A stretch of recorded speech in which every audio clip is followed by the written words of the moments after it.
Fordi nogle gange har jeg også brug for lidt kærlighed, ikke? Jeg får da heller ikke noget kærlighed. Du er på arbejde hele tiden. Altså, jeg skal jo også arbejde. Jeg var også... Vi skal være her i Bangkok i 6 måneder.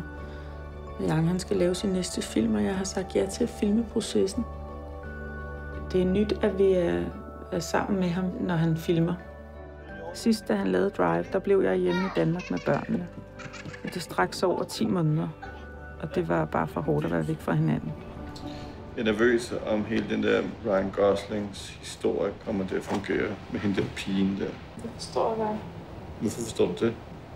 Fordi det skal gøres rigtigt, ikke? Du synes heller ikke, det fungerer? Hvad? Du synes heller ikke, det fungerer?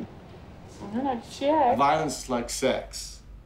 It's all about the build-up. Bang, bang, and then it's to the other wall. Now make it dirty, unique, interesting, never seen before and violent. Jeg har ligesom brugt 3 år på at lave den her film.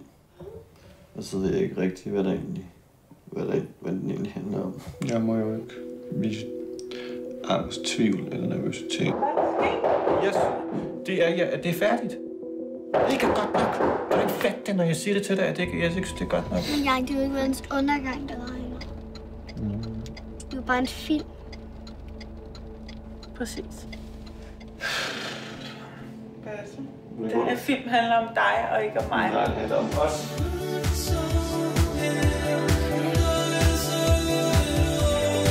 So that's when you know you have made great cinema, when half love it and half hate it.